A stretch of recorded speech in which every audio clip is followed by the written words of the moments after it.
am not confused, but proud of the handsome tattoos of Haunui, his broad wooden back.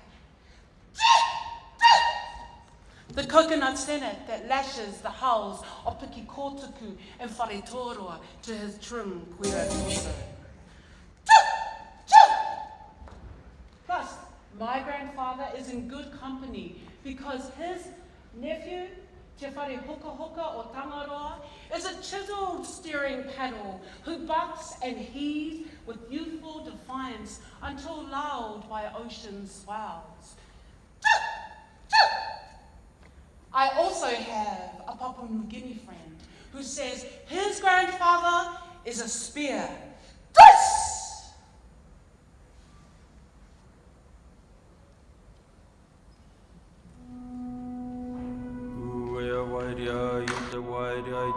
The Pacific Ocean is the lifeblood of our people.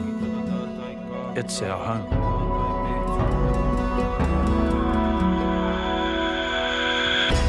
We're casting off on a 2-year adventure, carrying the message of just how precious our ocean is to us.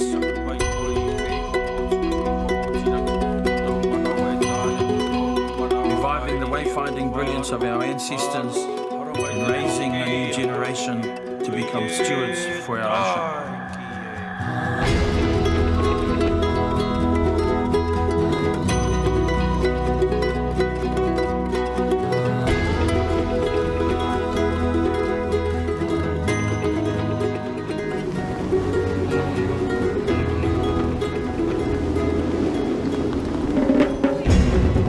There'll be people out there who look at it and say, what are these crazy people up to? But these are some of the first steps that we're taking to revive the knowledge that allows us to live in harmony and live in sync with our environment.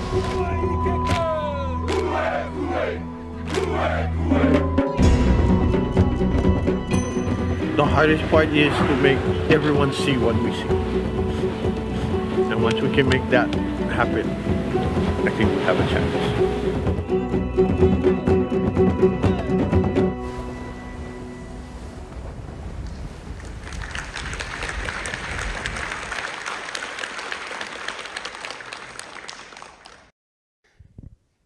My name is Faumuina Felolini Maria Tafuna'i.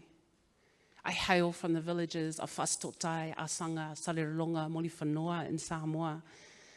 Though my feet were born and raised within Aotearoa and Ōtautahi, so half of me is raised in this environment, and I give homage to the tangata whenua who have looked after me and my family for 2 generations.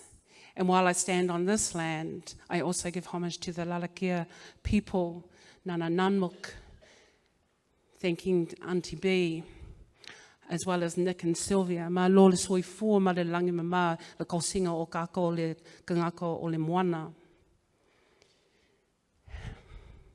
And so, who am I standing before you? Indigenous, Samoan, daughter to Ifopolo, Peti and Nivanga, sister to 5 siblings, and also a mama to Oliver, and my late husband Patrick, a wife, an auntie, and also a chief from Tafuna'i. And with that carries the obligation to act chiefly, to say chiefly words, to sit in conversations with chiefs, but always bearing in mind that we are chiefs of service. I have been a journalist, a poet, a playwright, an actor, an ocean sailor, a framework designer, a facilitator, and serial entrepreneur. All of these are the sum of my experience. And it's that sum of things that have led me to this place where I am today.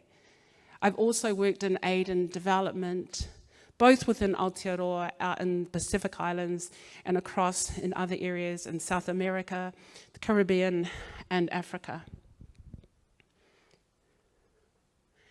This is one of my favorite journeys, sailing from Tahiti to Rarotonga with 3 celestial navigators, 2 of them who were sitting their exam to fish up this island to bring Rarotonga, to find it using only the swells and the stars, and also commanding a team of sailors who are also dedicated to following all of their guidance. And this man, and I think this is part of being Indigenous, is being with our elders. This is Hoturoa Barclay Kerr. When I first met Hotu, I said to my husband, we need to move from the South Island to the North Island. I have met, my mentor. I've met the tohunga in our language, or tofunga, the expert in this mātauranga, and I would need to learn from him. At first, my husband was like, is this you dreaming again? But then he met Hotu. And actually, Hotu and him became better friends than myself and Hotu. So I then became relegated to becoming friends with the rest of the family, including Hotu's wonderful wife, Kim Barclay Kerr. And it's through the conversations with Hotu and my confusion at working in aid and development and looking at strategic frameworks and thinking, I hear in the islands a lot that, what we do, like a lot of programs fail because of the people. It's because of the islanders. We're very easy to blame, And I started looking at these frameworks, and we were doing work for, the likes of World Vision, Oxfam, many UN agencies. But they were using all of these frameworks that were completely militaristic. They weren't dynamic. They did not change with the environment. Lord knows what they did in the pandemic, because that would have thrown a lot of things out because the environment then dominated everything. So we started to ask ourselves, is there something we can take from the magic of ocean voyaging, and when you do it well, how that it's not just reaching your destination, it's reaching the destination, hopping off the waka, as we call it, or va'a, and saying to each other, I loved that. I want to do it again. Let's go again. And how many times have you been on a program or a project, and by the end of it, it's not even the same crew? If one of the success markers is that we loved each other more and we wanted to do these journeys more, like what happens on a waka, then we would start to determine and put things in that created that success. So we started asking ourselves, what can we take from long distance voyaging? What can we take from celestial navigation and move into a framework that could work on land? And slowly, this is the framework. So, for one thing, it's a whole entire ecosystem.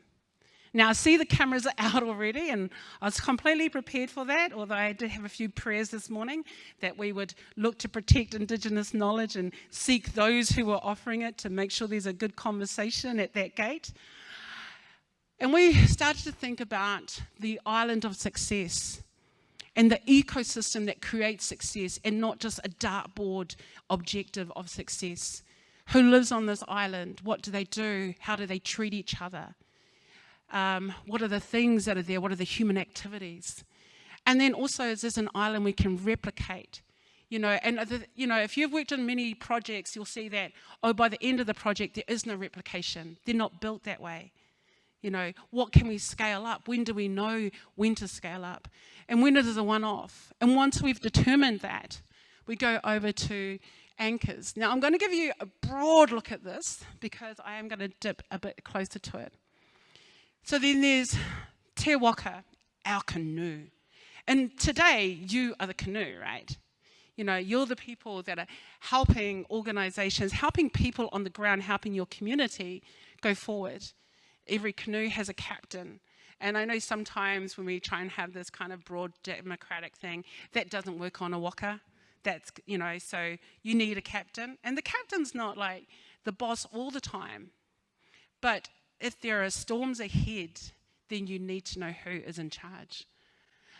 And then we also have a look at what do we have on there, the assets, the people, the skills, and then above that are the clouds of where is there lack and where is there abundance? How do we use abundance strategically to address lack and to be always honest about this? And then every waka has anchors, and anchors aren't necessarily negative. They keep you safe, but you can neither be anchored and sailing at the same time. So there's a commitment to address those anchors. And in our model, those anchors are finance. And we all know that that can stop any journey. Compliance. And I've put te tiriti in there because I'm based in Aotearoa. Because I think that if organisations and leaders started to think of te tiriti as something I needed to comply with, just like filing my taxes, we would look at a system change. And then the last one is fear. And I think this is what makes this model a little bit different, is because we're willing to talk about some of that hard stuff, some of the behaviour things, some of the trauma that people walk into the room. And when people say to me, you've got to work out your why, I feel violent. I'm from a people where missionaries came, right? Missionaries that came with a great why, but then brought a lot of, erased our history, brought amnesia, changed our gods, changed our social structures, took away power structures. And so when people talk to me about the why, I'm like, no. Because it is who you are that is the most important thing. And I think in our cultures, like we say in Te Reo Māori, we say ko waikoe. Or in Samoa, we say waioi. It's like, who are you? And knowing who you are means that you understand what you bring into the room, the possible harm you bring into the room. And so once you understand that, you can then start to separate some of those things, identify them. But I think sometimes just being focused so much on the why is hurting us. Because the people that come and do community work in the islands, they come with a great why. They've learnt about the why all at the universities of a foreign university and then come and brought it over to my country. And I'm always about, but who are you? And then they have the cheek to ask me, well, who are you? Well, I'm Samoan in Samoa, so I think that qualifies me to be in this room. So I want you to think about that when we talk about, who's on your waka, to really understand how you put people on your waka. And I also think that as an HR practice as well, is this a person that I could journey with a long time? Because you know that when you hire someone for skills, but they're a bit of a dick, that it's never going to work out, right? Yeah.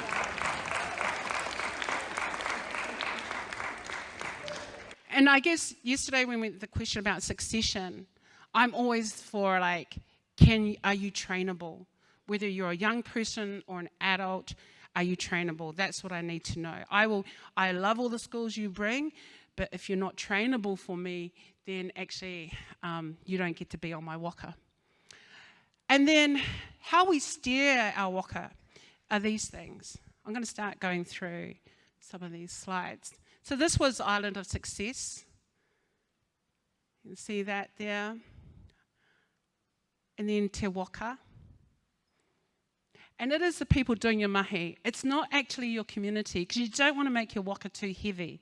Your community that you're serving are on the Island of Success. And you will engineer all of your activities for them to be there. You should also have your own families there. Sometimes community workers aren't very good at self-care, but also self-care of the family. So by putting your families on the Island of Success means you will make good decisions for them as well. And the values compass. So in our work, we create values compasses, and I know many people, organisations have values. We always connect an action to them that's very clear. So we have three values in our company: integrity, which means we don't work for shit bosses. Because everyone will know, if you are working in the area of cultural competency, people just want you to come in and carry their cultural luggage from, program to program without them doing the work. So, I have to make sure that I'm going to take my waka to a place where all my workers will actually be appreciated. And so that's one of our way we work out things. We also have the value of self-care, which is that we don't take on other people's crap. And I know it's a kind of a weird one, but we work in the world of, some of the work we do with the treaty, with racism, a lot comes towards us. And even when we're dealing with young people, the trauma that young people walk into the room with, often has nothing to do with us. The fact that they don't trust adults is not because of us, but we are there in the room and we need to know how to help them without taking all of that trauma on. So that's another part. And the other part is aroha, alofa. So in that, we only work with people we love. I love these guys. And it's quite often after I talk to my team, I will say, oh, yeah, have a good day, Sam. I love you. He'll be like, I love you too, Faumuina. So it's a complete love fest, and I don't think there's anything to be embarrassed about that. There's also room for hard talk. We have an agreement that there would be sharp talk between us. We don't have time to muck around, So in this loving relationship are all the ways that they can, that we can make each other better. And one of my girlfriends says, iron sharpens iron, and we totally agree with that, even when that comes to me as well. And this is actually, you would have seen the Island of Doom. Can I get everyone to say Island of Doom? Island of Doom. And now I want you to go, Island of Doom. Island of Doom. Exactly. And that's the way you should approach it, right? When we run these sessions, so when we run them with young people, we do relays. And so they run up to a piece of paper and they write down, what's the worst thing that could happen in my life? And when we read it out, we're like, oh, drowning, awesome. And they go, oh, okay, failing exams, great answer.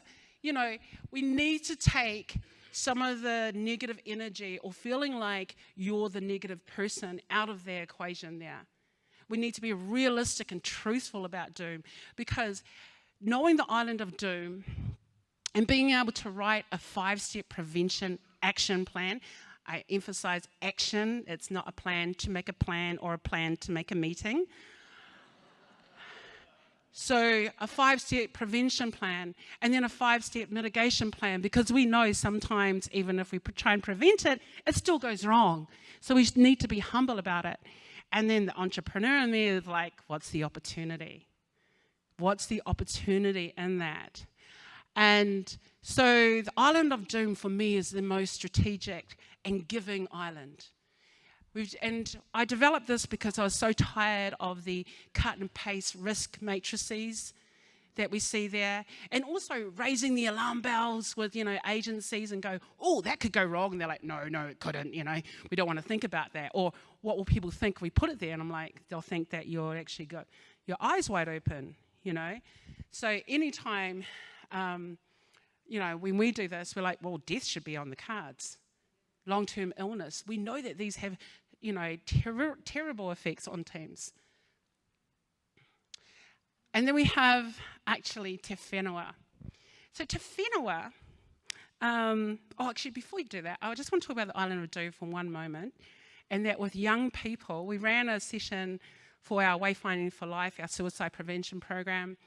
The kids name whatever they want. And one kid named toxic relationships. And then their group did the 5-step prevention plan. Honestly, they should put this on the Bumble and apps. And they had, first, you should get to know them. Second, don't go home on the first date. I was like, what? Also, have real good friends and let them meet them. I was like, oh my gosh, and go for personality. See, these kids, not only do they know the problems, they also know the answers. And part of that is that one of the things we love to do is challenge people when people got used to saying, well, you don't know what you don't know. I'm like, get curious, write down some questions.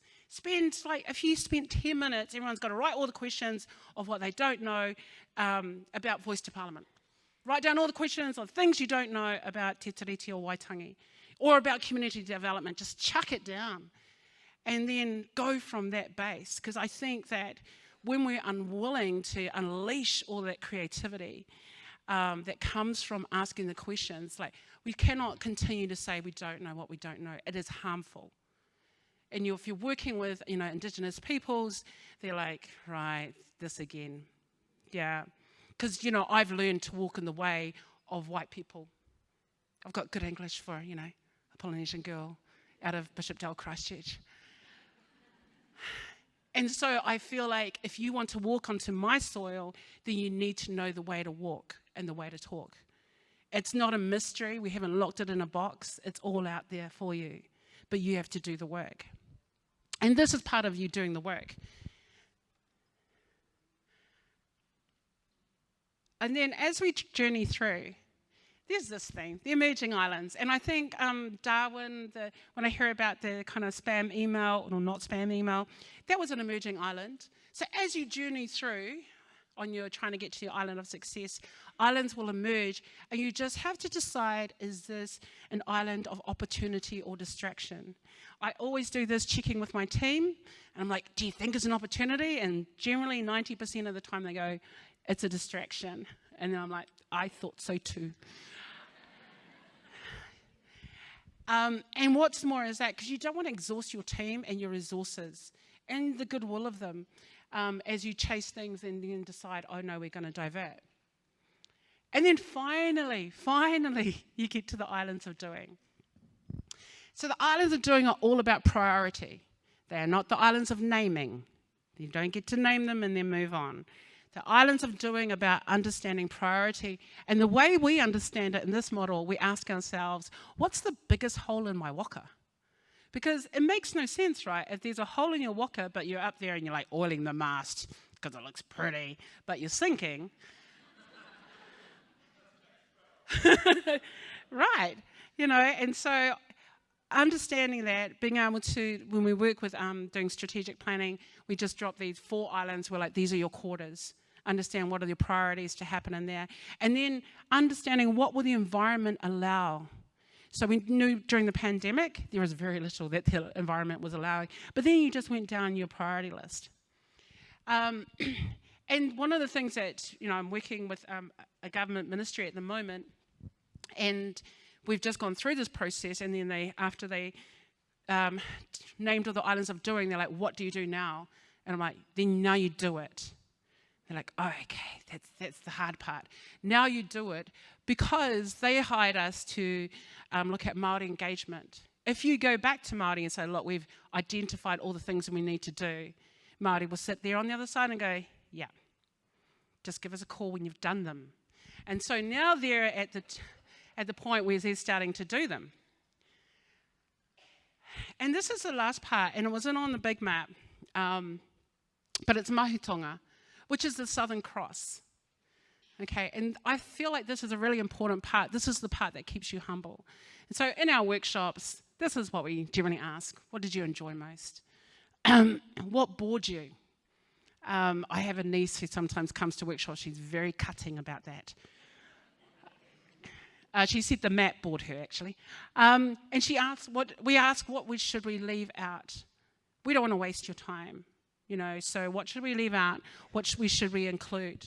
And we take all of that. So I think the thing about sailing is that you don't want to sail badly every day. That's ridiculous, right? You will hurt your body. People won't want to sail with you. If you cannot tie that knot and you don't spend the time, you know, when you're off watch to learn how to tie that knot, you're just going to have that every day, right? So that's how we figure it with wayfinding as well. When we're out there and we're working with communities, every time we work with a community, every day we come back, we're like, okay, how could we do that better? And sometimes for my team, it can be exhausting.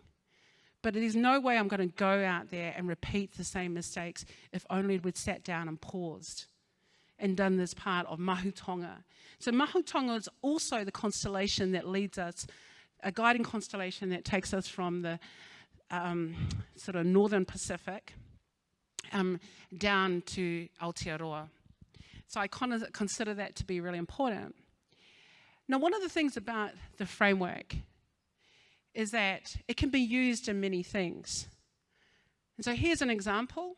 This is us at Orake Marae, which is Ngāti Whātua land, working with the New Zealand Coast Guard and taking them through treaty partnership. Really important for those guys because actually Māori drowning deaths are the worst stats that they have. So they have to try and not just rectify that from a practical point of view, but understand what are their obligations. So that's some of the work we're doing. Oh, this is one of my favourite things. This is Weddle. So Weddle is our rangatahi, our youth entrepreneurship program that we run in schools. We also have an 8-week online program. Last year, it's a competition. We took the winners up to go sailing in Auckland, and it's in its second year of development. And this is Wayfinding for Life. This is our suicide prevention program. Again, I live in Aotearoa. I have a commitment and a responsibility to make life better for Indigenous peoples there. So for me, this is how we do that. And so we run this resilience program. It's the first time we ran it in Christchurch. We had one school term to set it up. We had 300 places. By the time we reached out to the schools, we had 300 on the wait list. And so now we're going back to the Ministry of Education, who paid for that program, and say, look, let's try and get 100% of Māori and Pasifika through. For Pasifika, we saw a 70% spike of suicides post-pandemic. So, and we already know the statistics for Māori, the worst in the OECD. So as great as Aotearoa may seem, and as great as we might be working in some sort of policy levels, what we're not seeing on the ground is the improvement of life and life expectancy. Sometimes when I'm asked about what does the treaty mean to you, I'm like, oh, it means that we could all die at the same time.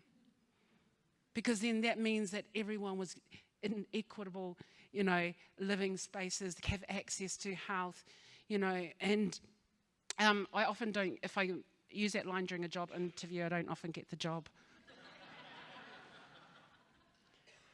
And this here is Wayfinding for Strategic Planning.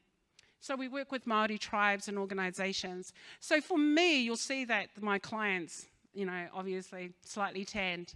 And it's because for me, this knowledge comes from our ancestors, and I want to return it to the next generation. So my primary audience is that. We have used it, of course, with many other organisations. When I'm working with treaty groups, I'm actually working for Māori, doing the work for Māori to give them the benefit, but actually who's in front of me are generally non-Māori. This is Ngāti Rangi up in Ohakune, in Mount Ruapehu in the centre of the North Island. And then we have this kind of other things we do is looking at how does wayfinding also assist trying to resolve the problem of space junk. So working with astrodynamicists. And aside from what I say, I don't understand what anyone else says in that entire, like when they talk about data points and there's a constellation, of thousands of data points, I just wait till it's my turn out of the green room. But what we bring in that conversation are those sensibilities of knowing that in Indigenous frameworks that they're not only they're holistic, they're not time-bound, they're also not space-bound. The idea that there is outer space comes from a Western ideology. For us, the space, the constellations are part of who we are. They've guided us, they speak to us. They are part of the environment just like the moana, just like the sea and just like the land. And then last year, so for me, it's not just to sail, it's actually to build as well. I did a workshop where they taught us how to lash, and lash in the style of canoes. So this is my lashing actually. And this is what we lashed together. And then a man who was about 100 kilos stood on top of that. And that inspired me to do this. So that conference was in December, and then I rang my dad and said, Dad, I'm going to come to Samoa, I'm going to build a canoe. Can you find me a tree and some canoe builders? Dad's like, yes. My dad had 4 girls before the 2 boys arrived. So one, he's used to a lot of women asking him to do things, but also he doesn't really see the difference between, I guess, the gender roles. And that's actually my father there, and 3rd wife, he's the marrying kind. But to be fair, the other 2 passed away, and so, and Alo, who's in the back, her son is in this top part over here, and so I'm actually building a canoe with my brother, which I think is a wonderful thing to do. And the tree comes from our land. We felled it, we sat in the forest, we carved for days, we brought it down. This whole experience for our village is one of, I guess when we talk about that why, it's taking back some of that was lost. When we finish with this canoe, which will be a sailing canoe, it'll be one of the first, it'll be actually the first in hundreds of years in Samoa to sail. And people said to me, oh, are you going to sail over to, way over to Savaii or sail to Tonga? And I'm like, no, I just want to sail in my local waters. I just want to do what my ancestors did every day. And so for me, being a Waka girl takes me to that next part. And so there's an invitation. We need more frameworks.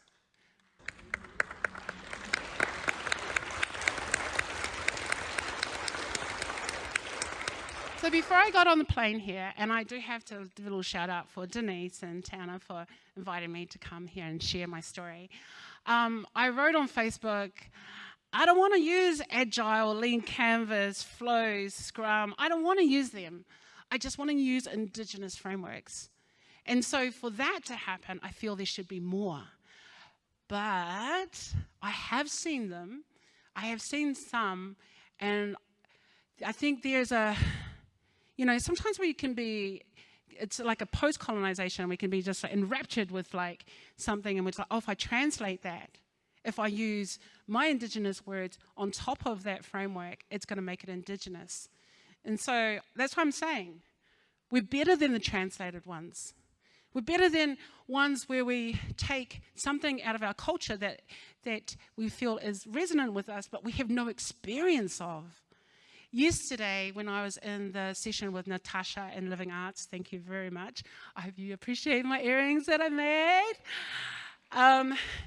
Natasha talked about weaving, and she talked about the cultural understanding of people as they weave and how that relates to, her people. And for me, that almost brought me to tears, because that is how I created my framework, in a deep understanding and exploration of sailing and voyaging and navigation, and to have the conversation with the elders. And so I think that, yes, I'd love to see more. And so I wanted to ask, can I get a time check? Oh, sorry, you're there. Am I already out?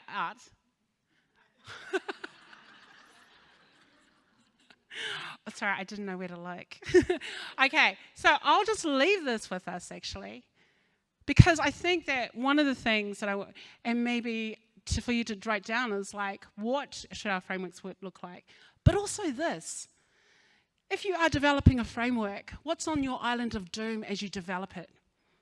How do you write a 5-step prevention plan to keep yourself in good, I don't know that word, but basically that you would know that your elders approve. And, if it goes wrong, how do you mitigate? And what's the opportunity? As I created mine, I listened to everybody. And I was challenged many times, and all those challenges just made the framework better. So I invite you, if you want to, have a chat to me later on, then you're welcome to do that. But yeah, we need more frameworks. And I'm going to finish with this, and it's going to only take 10 seconds. Right, as a Samoan, without a microphone, I was going to just shout. So I feel like we might need to just have a little bit of energy before our next speaker. So if I can get you to rub your hands. Yeah!